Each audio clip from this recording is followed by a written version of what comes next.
Now, let's get a closer look. There are three types of muscles: cardiac, skeletal, and smooth muscle. Each type has distinct functions as well as structural characteristics that can be identified histologically.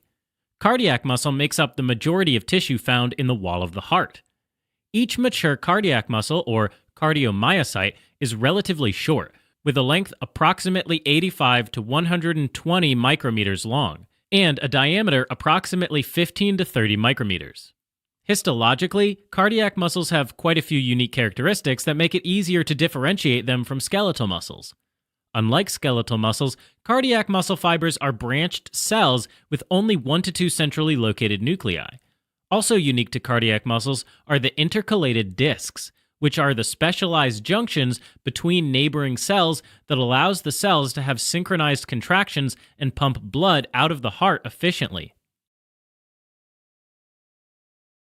Let's take a look at a longitudinal section of cardiac muscle cells that was stained with hematoxylin and eosin, or H&E for short.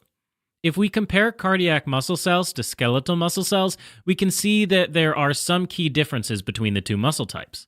Skeletal muscle cells don't branch and have multiple nuclei that are peripherally located along the cell, whereas cardiac muscle cells are branched and usually have just one or occasionally two centrally located nuclei.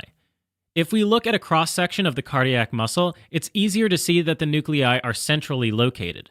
Both cardiac and skeletal muscles have cross striations that are perpendicular to the muscle fibers, but they're much more prominent in skeletal muscles. Also unique to cardiac muscle cells are, as we mentioned, the intercalated discs that connect the neighboring cardiomyocytes. With an H&E stain, the intercalated discs are seen as thin, slightly darker lines that are perpendicular to the direction of the muscle cell. In order to see the intercalated discs better, a section of tissue can be stained with a specialized stain such as phosphotungstic acid hematoxylin, or PTAH for short. Although both the cytoplasm and intercalated discs will stain purple, the intercalated discs will be a significantly darker purple in comparison to the surrounding cytoplasm. Whether the section of cardiac muscle was stained with H&E or PTAH, lipofuscin will be seen as the yellow-brown pigment granules found near some nuclei.